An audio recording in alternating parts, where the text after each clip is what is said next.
This morning we went ahead and finished processing our garlic that we harvested on Monday. Hello. Hello.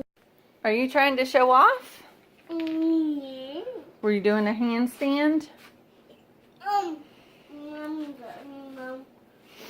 Malachi, what do you think about the garlic? Have you enjoyed the scent of garlic in the house? No.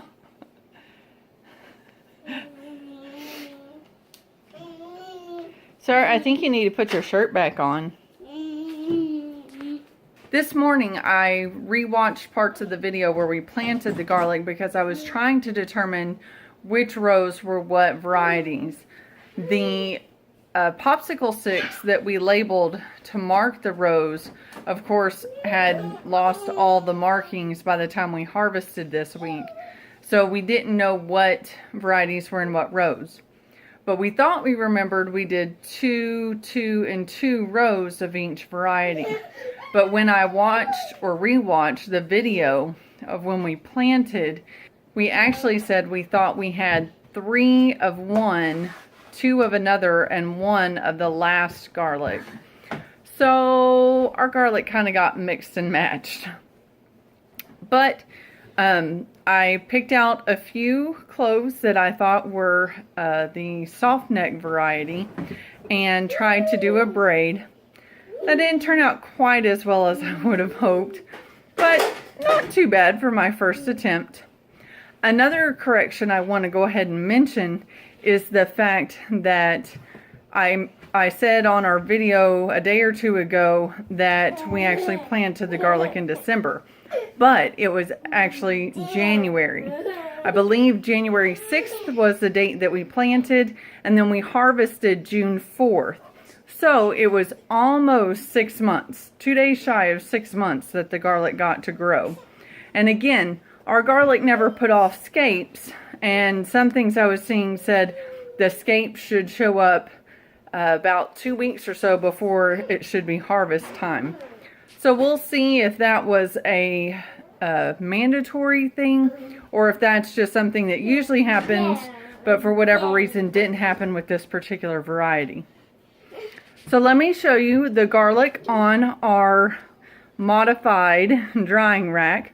Again, we took the idea from Plant Abundance where he used a tomato cage, but we wanted to do an indoor version, so we put it on a greeting card rack that I had left over from my hobby business. So here is that rack all filled with our garlic. So here is our rack of curing garlic. I went ahead and marked each of the bundles with which row or set of rows it was in.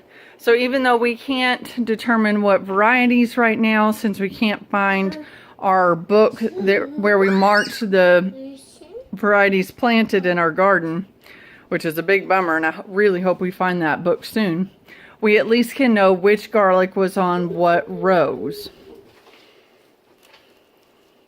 So all of them, except for one bunch, I just tied together in a bunch of anywhere from 6 to 8, I think. My goal was to try to do 7, but there were a couple that weren't able to be evenly divided into 7. I wanted to show a comparison of what I braided, my first attempt at braiding garlic, to what it should look from the Pinterest posting, which was from the prudentgarden.com's blog. Mister's all kinds of energetic. It's right before bedtime. Right, sir? Yeah. So here's that comparison. Alright, so here's what it should look like. That's from the prudentgarden.com. And here's what mine looks like. It's not horrible in comparison, especially for a first time. Plus, I didn't have as many bulbs as they had available, because by the time I realized I was going to be short on soft neck, I'd already cut the the stem to a few short necks I found from a different row. A few soft necks I found from a different row. But again, all in all, not horribly bad for a comparison.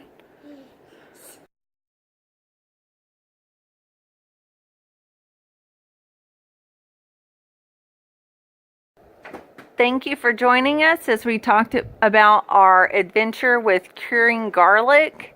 Hopefully we'll get even bigger and better as the years progress. Y'all have a blessed day. Hey Malachi, you want to come say bye-bye? Bye. We'll see you next time.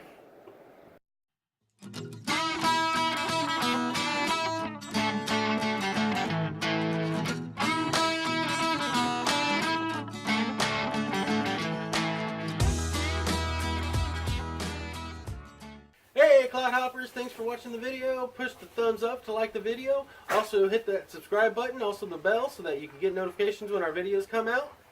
Check us out on our social media pages too. We have Facebook and Pinterest, and soon we'll have Instagram. The links are below. Bye y'all! Bye! Good job.